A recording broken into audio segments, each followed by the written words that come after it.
Yo, shout out to Sir Bravian for such a magnificent song.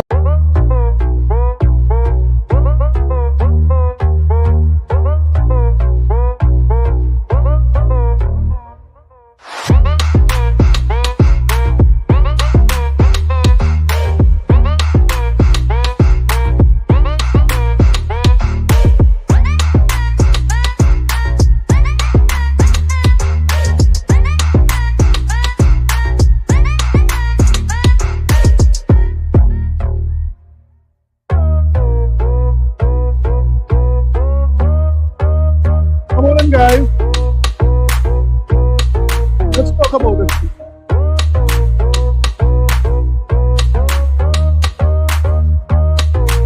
Come on in. We have to talk about it.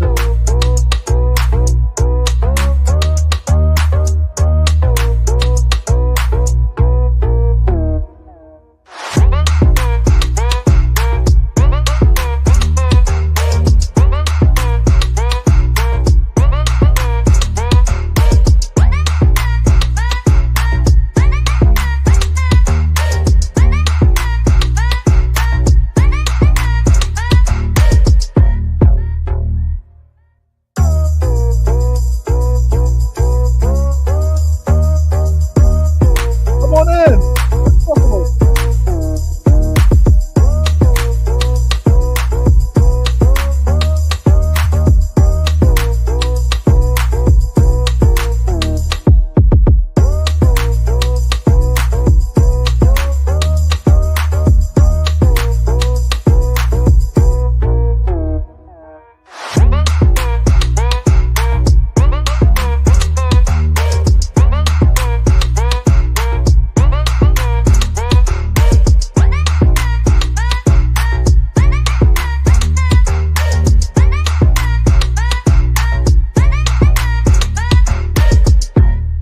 This is a sickness!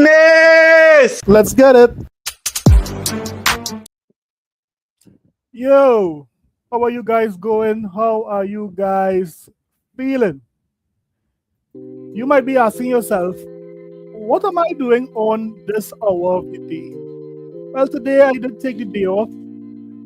I have a little bit of muscle strain on my hand, so I'm giving my hand a little rest today.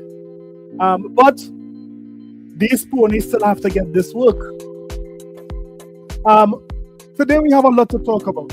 As you guys come in, hit the like button, say something in the chat, I'll shout you out.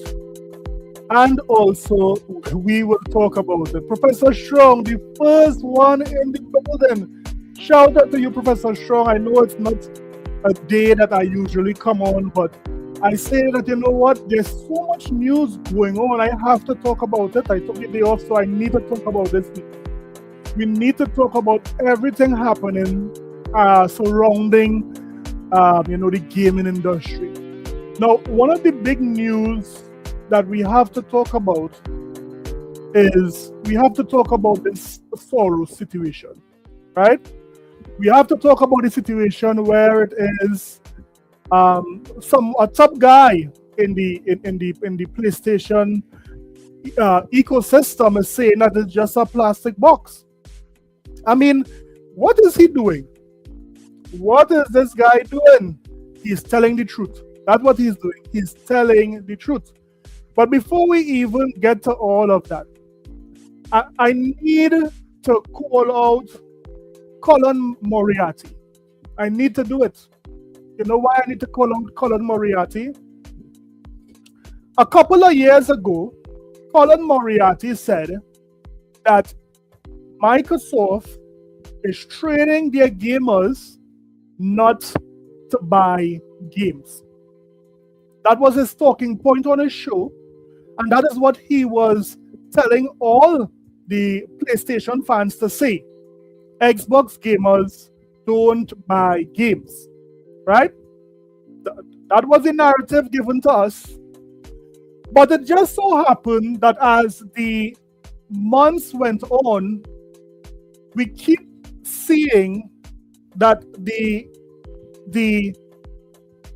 platform or the community that says they buy games, they are being exposed one game after the other. One game after the other, the PlayStation community is being exposed. And they are basically, these games, the sales of these games, the performance of these games is really helping us to see that these ponies don't buy these exclusives. Now, I'll tell you something. One of the major exclusives that was on PlayStation fans' minds was Death Stranding 2. And I want you guys to look at this. Although Death Stranding 2 is not a first-party game, it was a PlayStation exclusive. And if it is, we was to take Colin Moriarty's word as it is, and guess what? Sony fans are not like Xbox fans, they buy games, then Death Stranding 2 should have done well or performed well when it comes to sales. I mean, that is logical. That makes sense. Death Stranding 2 should have done well when it comes to sales. But when it is we look at the information here, did Death Stranding 2 do well? Did it? Let's look at it here. So this is Marathon. Let me get Death Stranding 2 on the screen because, you see, somebody needs to tell the truth. Because the truth will set you free, ponies. It will. It will set you free. Look at this here. Death Stranding 2. The community that buys games. Yeah, shout out to Izan. Izan, shout out to you, man. Look at this here.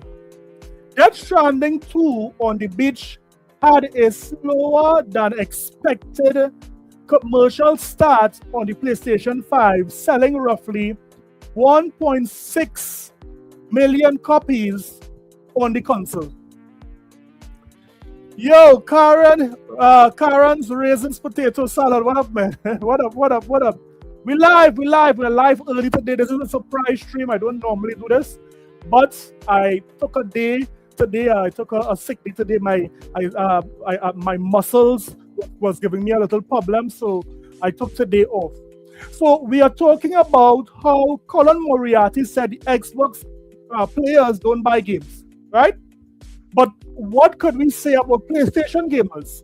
PlayStation had over 65 million consoles shipped. But yet, why only 1.6 players bought this game? I mean, I'm trying to understand the maths and the schematics behind that. Why it's only 1.6 million PlayStation fans bought? Is it because I can't eat! I'm broke!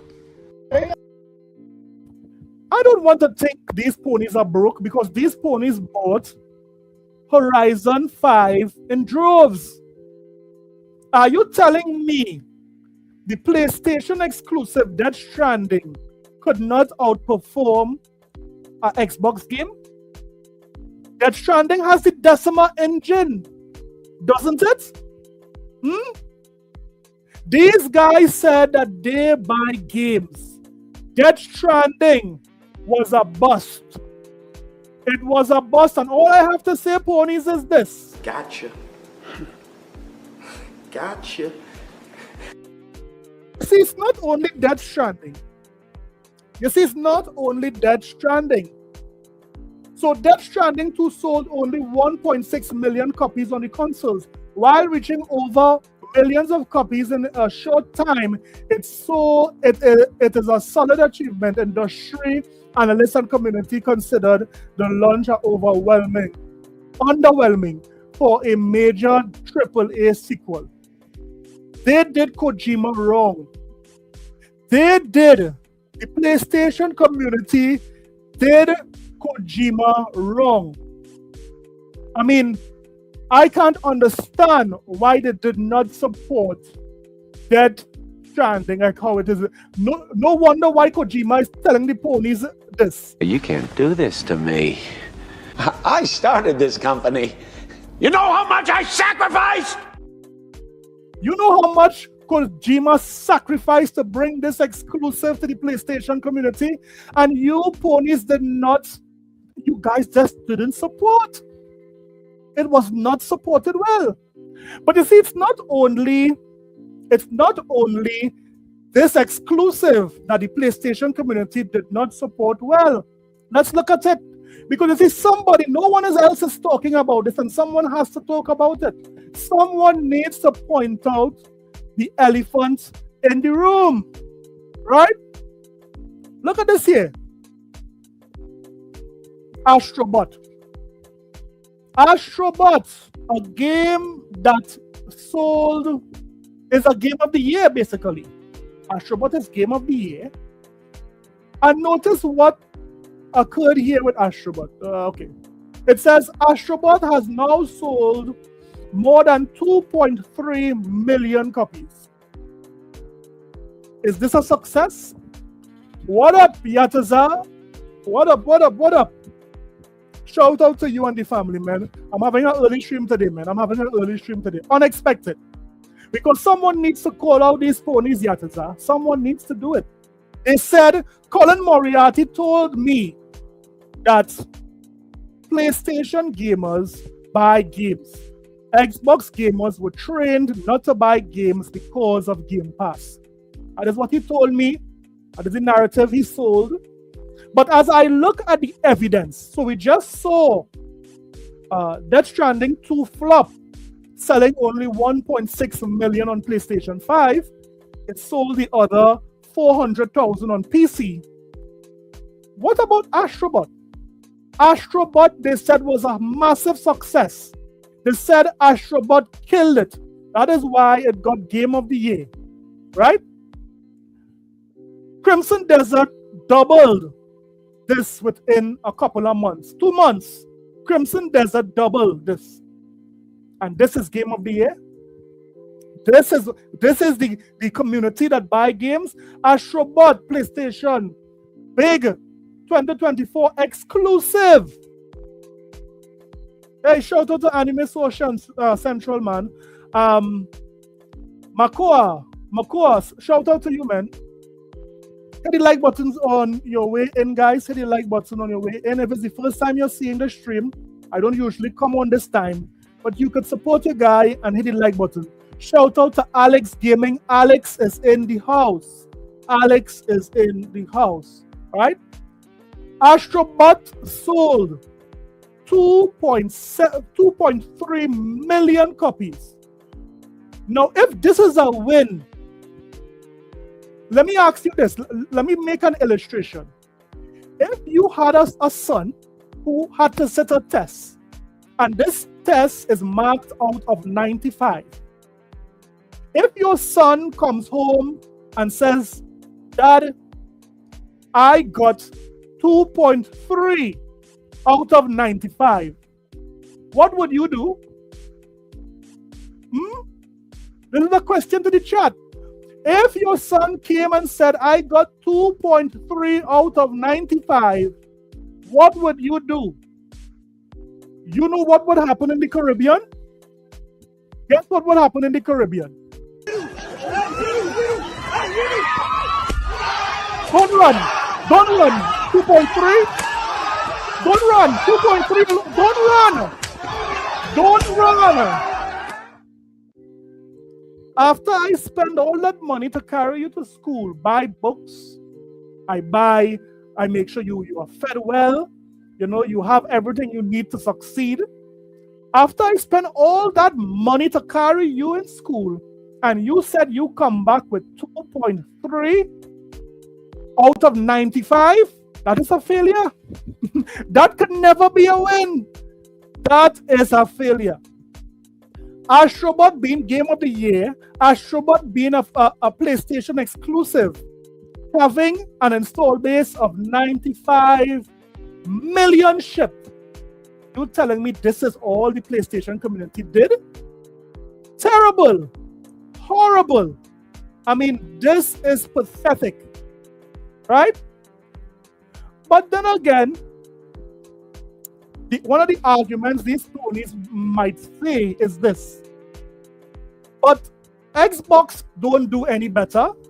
Xbox don't sell games. You see, I need you guys to think. Think for a minute. On the Xbox platform, you can choose to pay a subscription or buy the game upfront. That's a choice. That's a choice exclusive to an Xbox gamer. Nintendo is not doing that, or PlayStation is not doing that. Only on the Xbox platform could you choose to play the game day one via the Xbox Game Pass or buy it upfront. And I mean, it's no surprise that if you have that choice, it would affect how the game sells. That's no maths. It's obvious. So you cannot judge games released on Game Pass compared to games that released on PlayStation or Nintendo. It's a difference. Xbox alone has Game Pass, and you can choose whether to play it via Game Pass or buy it outright. For the group that says that they purchase all these games, why are these games selling so poorly? So it's not only Astro Bot, it's not only Death Stranding 2, but even a game that released on everything is selling poorly. Look at this. Marathon, a PlayStation 5 made game, a Sony made game, published by Sony Studios, only sold 1.2 million. This 1.2 should have been the week this game opened. To date, are you telling me that Marathon, a game that released on PC, PlayStation, and also Xbox, only sold 1.2 million copies? This is what I'm saying. No other YouTuber is calling this out. No other, pony is coming out and saying the truth. The fact of the matter is, these ponies are not buying the games that they have. Out of 95 million, are you telling me only 1.2? And it's lower than that. It's lower than what? It's what?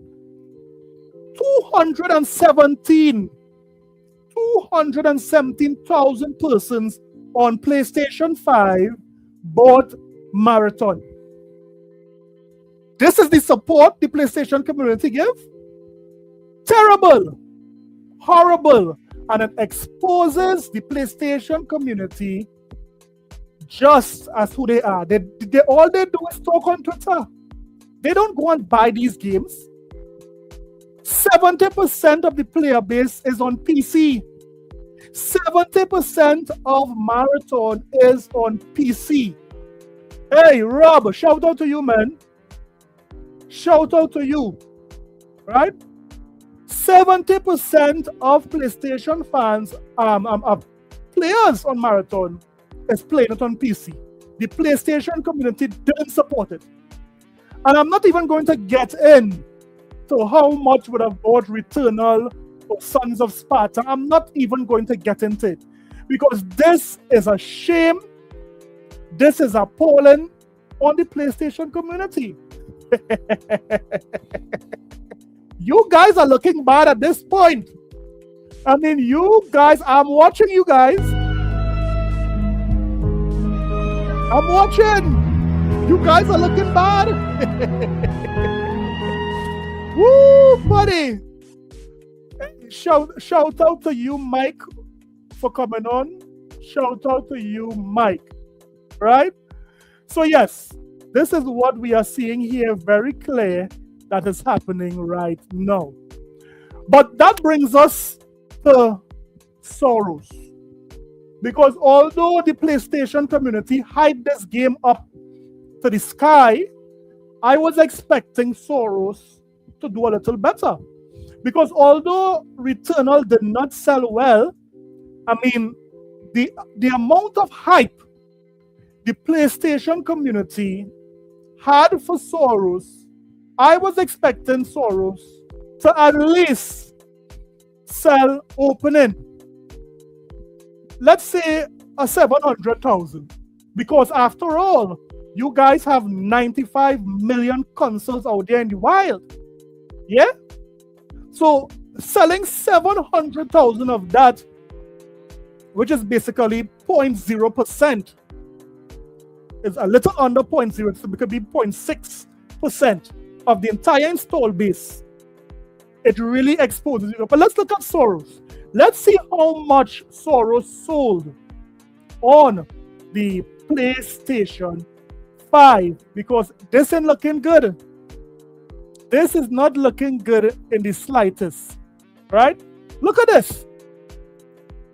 I want you guys to look at this. Soros might struggle to break even after selling less than 500,000 copies since launch. Wow, wow, wow. I wonder what Charlie Murphy have to say about that.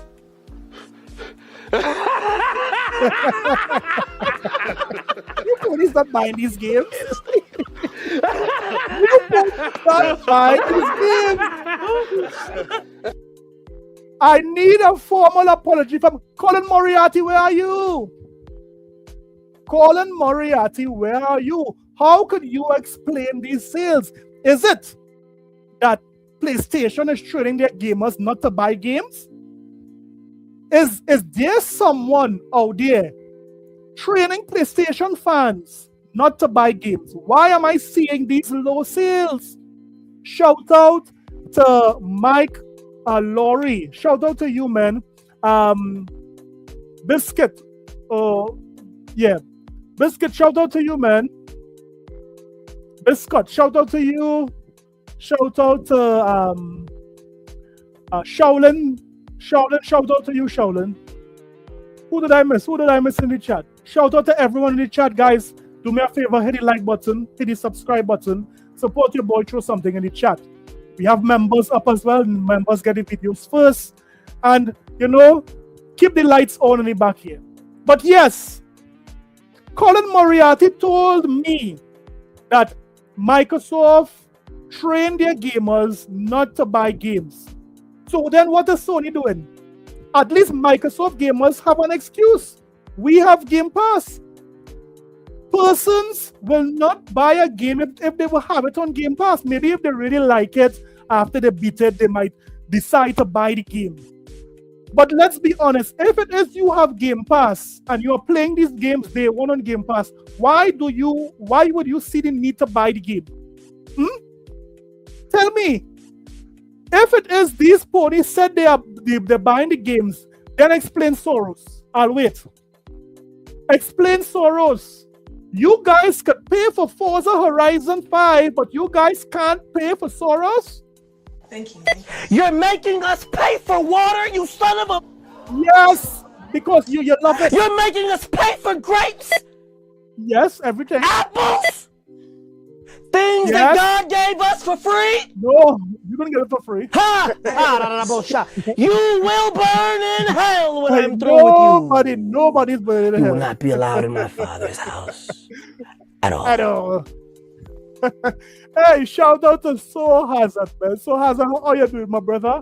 How are you doing, my brother? I'm seeing someone named Gene. Gene, shout out to you, man. I'm seeing you first time there. Hit the like button, hit the subscribe button.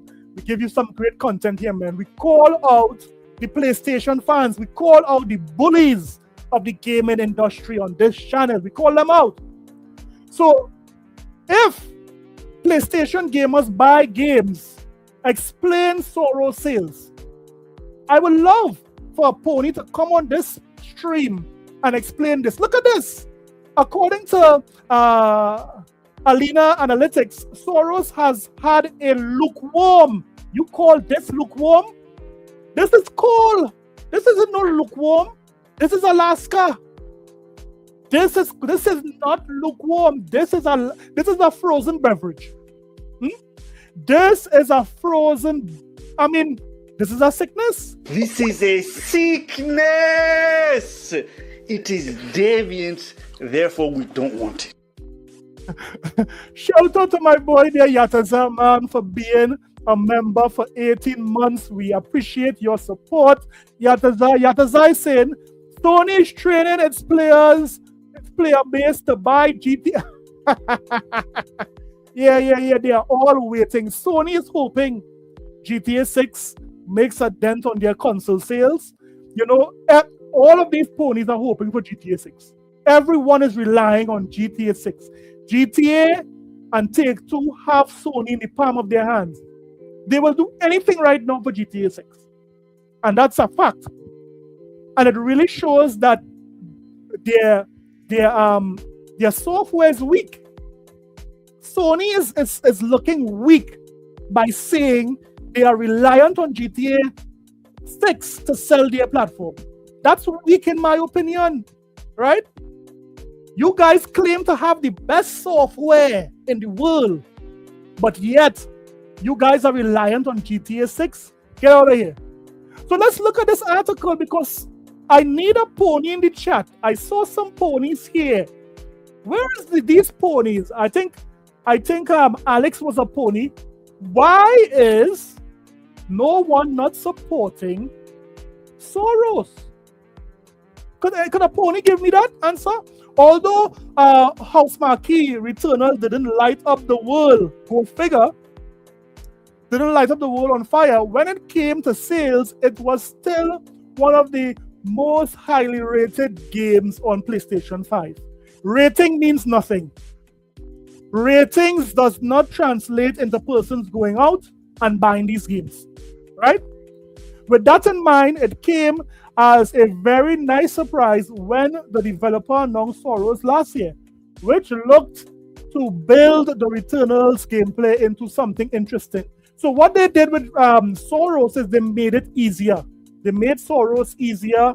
It's not as difficult as Returnal, and they thought that would have encouraged gamers to, basically purchase this game more. But no, they didn't. Instead of these ponies buying Soros more, these ponies told Sony, they ain't buying no Returnal. Sony, are you on? Y'all smoking crack! Something is wrong with you people! If Sony thought these ponies would have gone out and buy Soros, they had to be on crack. They had to be on crack.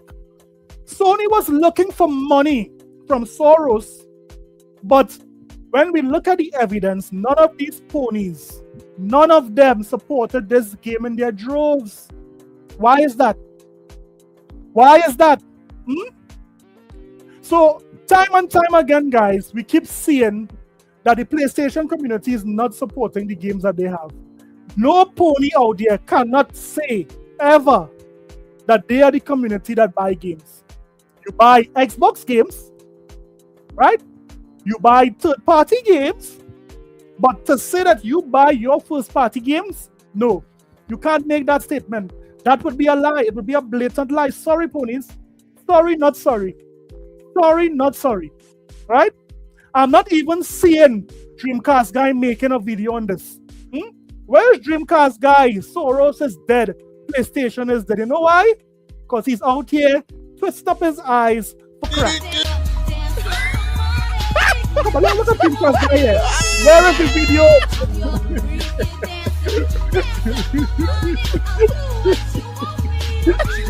Where is the video, Dreamcast guy? I am looking for videos. PlayStation is dead. Soros is dead. Oh, buddy, you can't make this up. So enough of that, guys. These ponies ain't buying no games. These ponies ain't buying no games. Now, talking about first party, we had a bombshell interview via Christopher Drake. Guys, this interview was very interesting.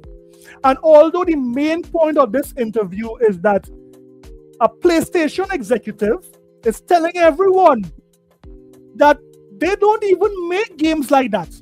The majority of games on PlayStation are third-party games.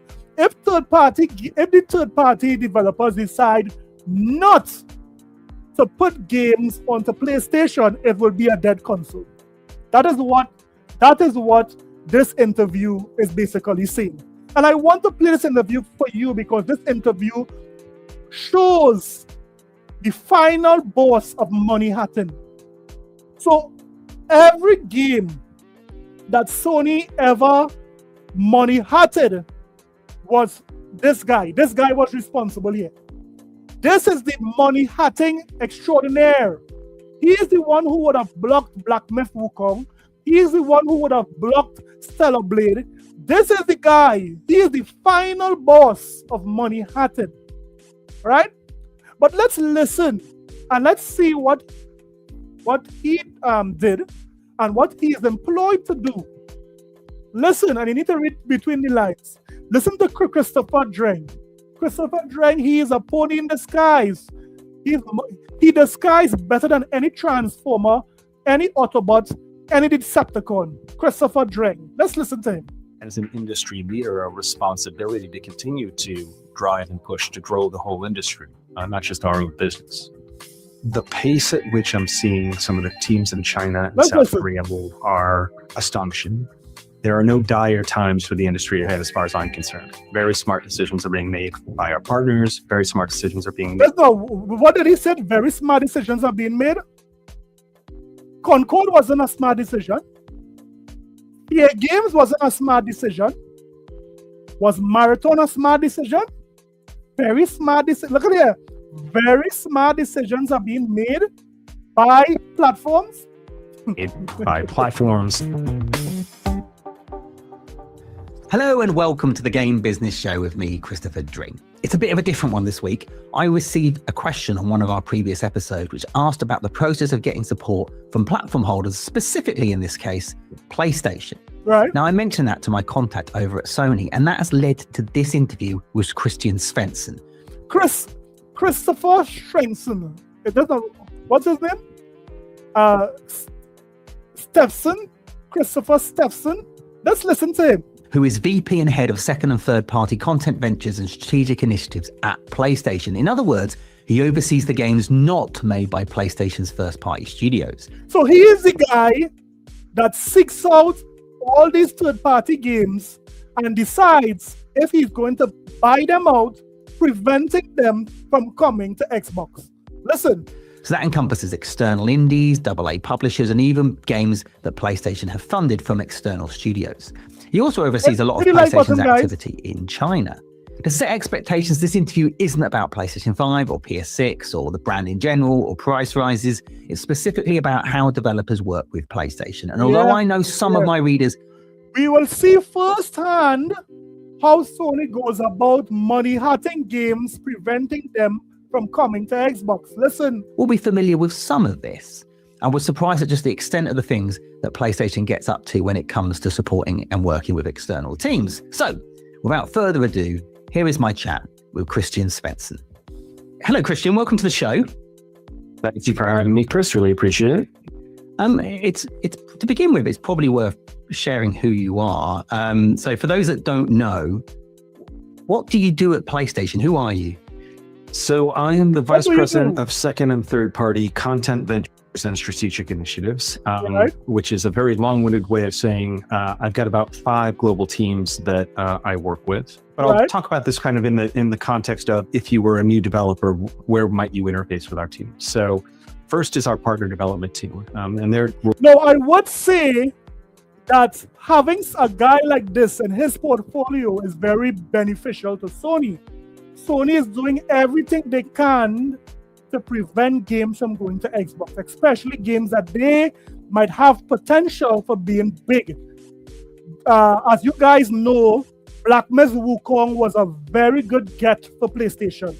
They sold a lot of PlayStation 5s because of it, right? And there was an article with this guy before on how it is he worked with Black Myth Wukong team to get that game exclusive deal with for PlayStation. Goal is to bring new developers to the platform. It may be something proactive, like something is blowing up really hugely on Twitch or in early access on another platform. Right. We want to make sure that content is coming over, and we'll proactively reach out. It may be reactive. We hear that there's a couple of folks who spun out of a larger studio who are starting a new studio, and we're going to try and reach out and make sure that they have access to kits and are onboarded and all of that stuff. Hey, shout out to Alien Squid, Mike Laurie, who again I saw in the chat there. Shout out to all you guys. Brothers Grimstale, shout out to you. Shaolin, shout out to you, my guys. Hit the like button. That team actually works very closely with our independent partner account management team. So we're approaching 10,000 partners registered on PlayStation, and about 9,950 of those, to some degree, this account team's responsible for their business on the platform. Oh, wow. So 10,000 devs have registered with PlayStation. We work really closely with a few hundred within that, kind of in a white glove kind of scenario. Then you have the portfolio and acquisitions team, which has a couple of different components there. First is content intelligence, knowing what games are coming to the platform and kind of what importance that they have. So notice what he said there. His team knows what games are coming to the platform and what importance it have there. So anytime a dev has a game that has the potential of blowing up, Sony approaches them. Sony approaches them and says, here what? Let us fund this game. Let us give you all what you need to have this game funded. But guess what? All we want is exclusivity for 1 year. That's all we want. All we want is to keep this game on the PlayStation for a year. This is the guy, the money hat extraordinaire. To us, either financially or strategically, and they're responsible for content strategy, partnership strategy. So all of the investments that we make in either co-marketing or co-funding or development funding, they lead sort of the strategy around that. There's a small production team within that group that actually manages milestone reviews and partner feedback and helping game development. Christopher Dren is so amazed by this. Wow. You hear about Christopher? Wow. He can't believe that the money hadn't go so deep. Development. Then alongside that is the business development and strategic initiatives team. And as the name would imply, they do all of the contracts and negotiations and internal sort of stakeholder management as we move through. I want you guys to pay close attention to the question that Christopher Dren asked him. And this is what is blowing up the internet right now. Listen. Those negotiations, they also, on the strategic initiative side, oversee most of the hero projects that we do globally.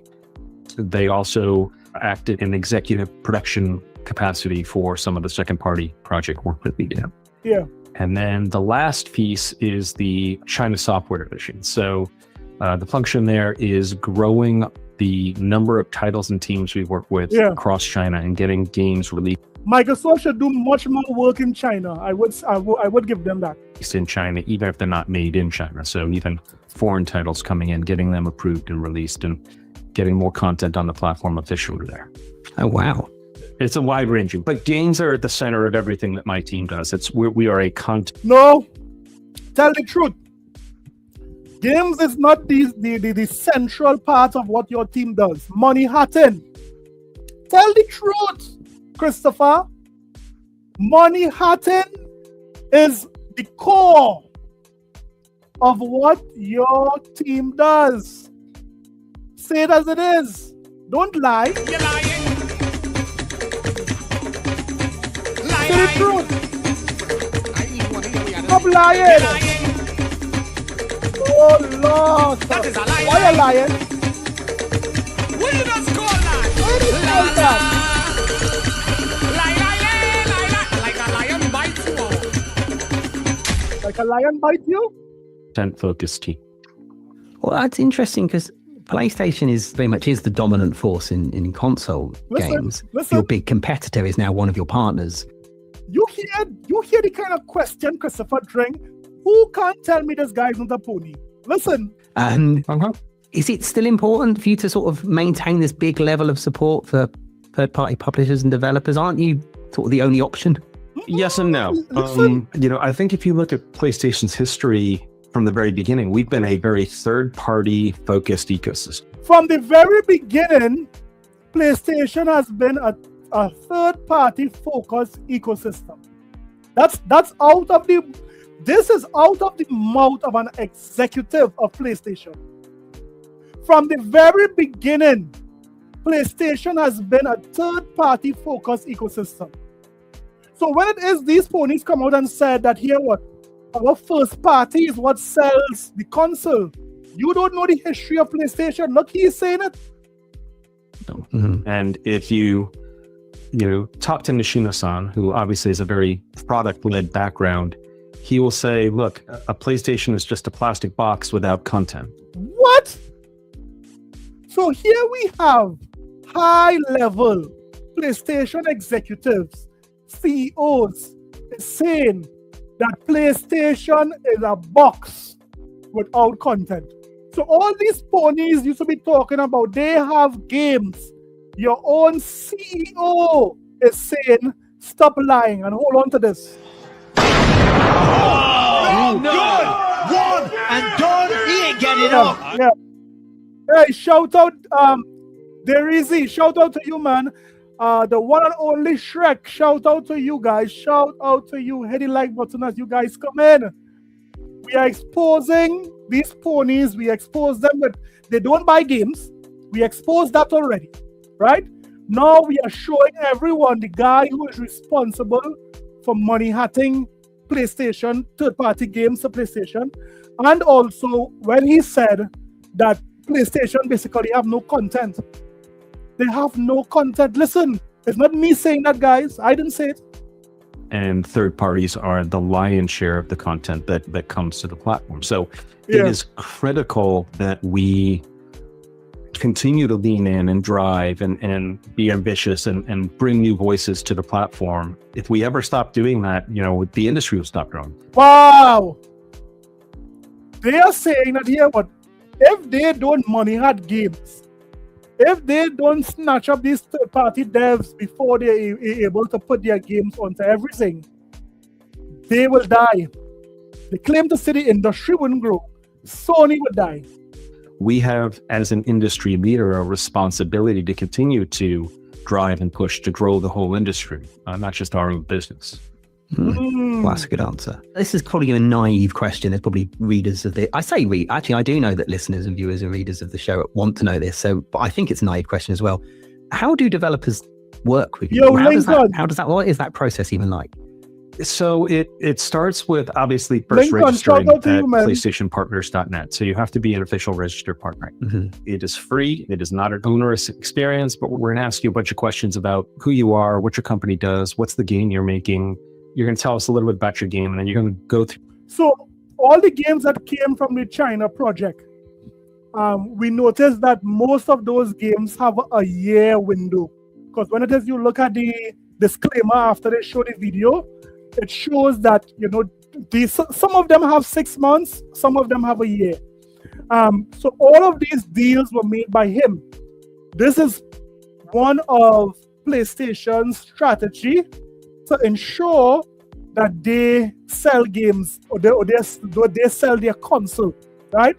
They do it by getting some of these exclusive games, third party, and encouraging gamers to only buy PlayStation. This is the guy responsible. The process. We actually just recently posted a blog on the Sony Interactive blog for how to start that process. The second part of that is once you're registered, we actually have, I'll call it an ingestion form.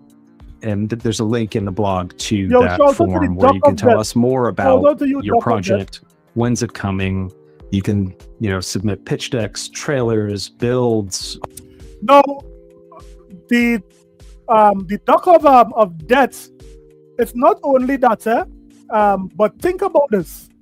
We just showed proof that these ponies are not buying their games in droves. The attachment rate of any PlayStation first-party exclusive is not the same as how gamers are going out to support third-party. That's very clear, right? PlayStation guys are going out and spending more money on third-party games than they are spending on first-party games on PlayStation. So if it is the sales for first-party is so low, without third-party games, I am telling you, and I'm not asking you, Sony's out of there. All sorts of stuff. And the partner development team actually goes through that, triages that, and two parts. You're now being tracked by us, which is kind of critical. If we aren't aware of your game, the opportunities for you in terms of how we can work with you are very limited. But this is kind of the first triage point at scale for how we manage those 10,000 partners with a very small team to kind of know what's coming and sort of elevate to certain other teams across the business where there are opportunities to engage.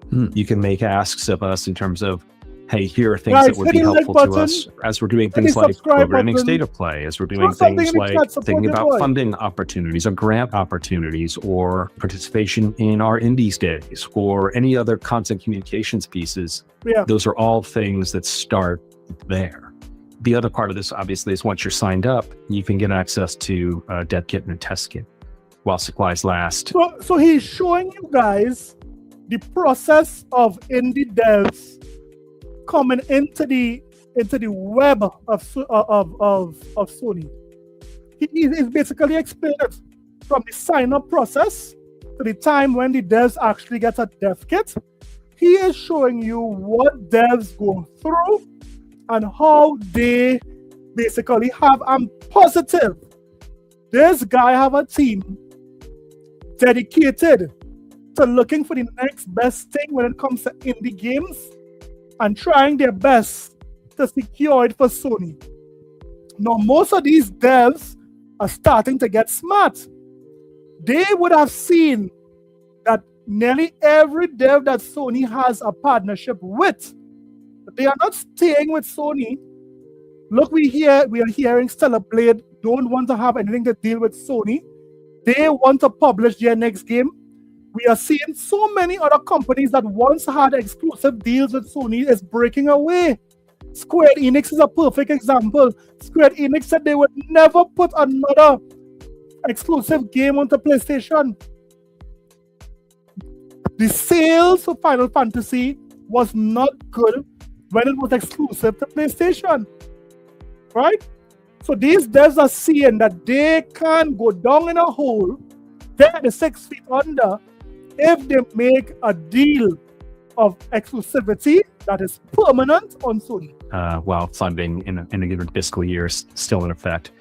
We haven't run out in prior years, but I'm sort of keeping that little caveat in the case that we sort of get a run on our resources. But to get set up as a PlayStation partner is a lot easier than people think it is. And again, it all starts at that website. You mentioned that that's how you can track them and you decide, oh, this might be a potential partner for this, that, and the other. Is that what with PlayStation Plus as well? Is that how folks sort of get involved in there? It is. It's how we start to think about, Yeah, but I mean, there isn't much third-party games going into PlayStation Plus. I could count on maybe one hand how many games went day on date on PlayStation Plus. I think that cat game was one. I think Sea of Stars was another one. I mean, how many games, indie games or third-party games came to PlayStation day one? Somebody tell me in the chat. We do meetings all over the world, whether it's DICE or GDC or Gamescom. There's ad hoc meetings happening constantly. We have our partner development and independent account management teams are, whether it's Type A Game Show or G-Star, we're constantly meeting with partners and getting insights and connections. Coming back to Plus, it is very much it's a programmed, curated experience. So it is a bit, but again, it starts with, if we don't know about it, we can't include you in that curation opportunity. We don't do very many day one titles. Same thing I said. Same thing I just said, guys. I just told you PlayStation Plus don't do many day one titles. I told you guys that. And like he just said it. No, I didn't listen up to this part, but he just confirmed exactly what I said. That is why PlayStation Plus cannot be compared to Game Pass. Anyone who is comparing PlayStation Plus with Game Pass had to be taken just a little bit. Not much, just a little bit of crack. You object to the rumor, or you object to being the crackhead? To being a crackhead. Thank you. Okay, I didn't think you are now. You used to be, maybe? Never. You used to be? Maybe a little bit at a time? Never. Never. You was never a crackhead? Never. Half. You sure? Tried it one time. Ah, I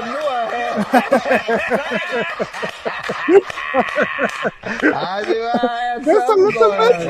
I can smell it. I can smell it. If I come in here having used crack, I can smell it. I can Smell smell a it. little crack in you.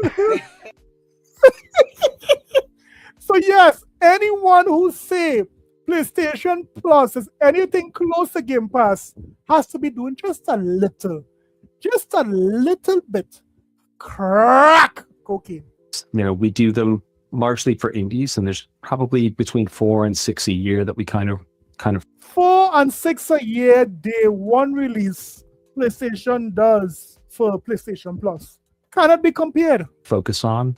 But again, starts with our content intelligence piece first, and then flows from there. Guys, hit the like Okay. button. Well, let's talk hit the about, you subscribe mentioned there button. it's mostly your independent games, but let's talk about some of that, because for the smaller teams out there, what do you offer them? You The mentioned a game bunch of things there, like, newscast. fundings Shout and out to you, programs man. and stuff. But what do you offer, particularly for the smaller developer? No, well, let me explain to the game adoption newscast. This is not foolery. We are showing the audience, the people in the chat, the method Sony use to money hat games. The guy to your right is the money hat extraordinaire.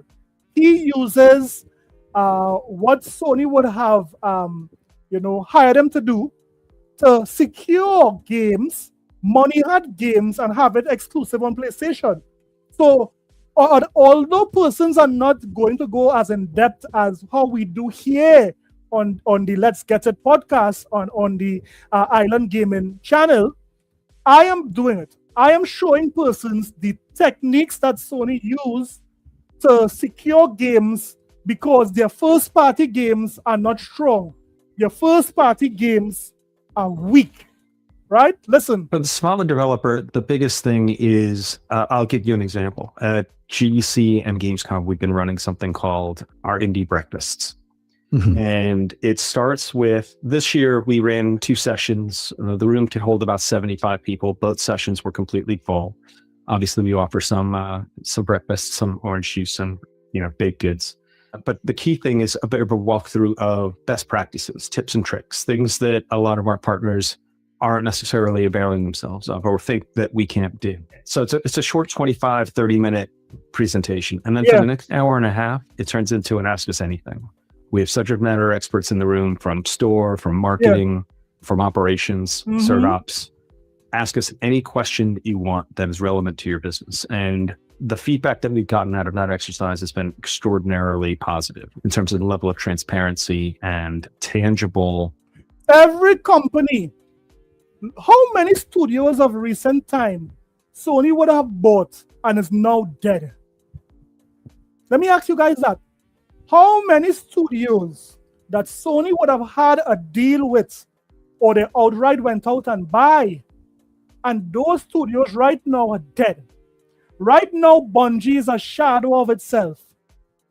Fireworks Studio, dead. Firesprite, is Firesprite dead as well? How many different studios Sony would have bought in this generation right now? It's dead. Could somebody in the chat tell me? So by individuals seeing that, here what? This guy's pitch is that come and work for Sony. Guess what? The process is so easy. There's nothing wrong putting your games on Sony. But if it is you make a deal with Sony, look at the history. That is just not what I'm coming up with. Look at the history. You are seeing most of these devs, especially the smaller devs, are dying when they make exclusive deals with Sony. Actionable answers that people need. So even if it's a question that you think is only pertinent to you, it actually tends to be pertinent to more people in the room. So Indie Breakfast is one. We do Indie Days, for example, which we will announce somewhere between 5 and 8 indie titles using our blog and all of our social channels and our massive megaphone to blast and have some impact around their either launch timings or pre-order timings or the demo available. It's a huge marketing opportunity. Yeah. State of Play is even bigger. Shout out to Obviously, we view in terms of indies, we put them on the same stage as our very biggest AAA partners. We don't think them as less than. We think them as an amazing complement to the breadth and depth story that needs to exist on our platform that our players need. On the funding side, I don't want to diminish what we do. We have funded either wholly or partially more than 120 projects this year. Wow. Sony, guys, this is a tidbit here. Sony has funded either wholly or partially more than 120 studios. This is very interesting. Now, the mere fact Sony do not fund a studio for free. Sony do not sponsor or fund a studio for free. If it is Sony's making a deal with a studio to fund them, it is because they want something in return. Yeah? Listen. Generation, but that is not the core of what we do. It is an ancillary set of investments that we make into these projects. And that's not counting hero projects, by the way, which are separate on top of that. So different areas. We have a small diversity grant set of funds that we issue every year. Again, it comes through the process of that submission of, hey, we feel that this is a team that should participate in this program, that we can help out. We have a very small sort of non-recoupable indie fund as well that we sort of deliver to sort of have some content come over to PlayStation that... It's amazing how Christopher Drink did not ask any question about Money Hatton. Do you, as a company, try to secure games before it reaches to other platforms? Do you sometimes lock up or lock out other platforms from getting third-party games? I mean, all these were questions that Christopher Dreng could have asked if he was unbiased, journalist. If Christopher Dreng was unbiased, he didn't have a side, he could have asked questions like that, but he didn't. Really showing how it is he is a pony. Now, guys, this was just two major stories that happened this week. Now, there's so many other stories that I can't cover now. I will cover on Sunday. Tune in on Sunday, and we will cover a lot of other things. We are talking about how Microsoft might also have a program where they're taking software taking hard copy disk and put it into the soft copy. We have a lot to say about Sony again. I mean, there's a lot happening on Sunday. You guys stay tuned. Thank you guys for rocking out on this stream for me. As you guys go out, hit that like button, subscribe if it's the first time you're here, support your boy. Yeah. So again, guys, shout out to you. I know this was not a planned stream, but take it easy, guys. Thanks again for tuning in. I'll see you guys on Sunday. Don't forget to put God first and mankind after. I'll see you guys in the next one. Later.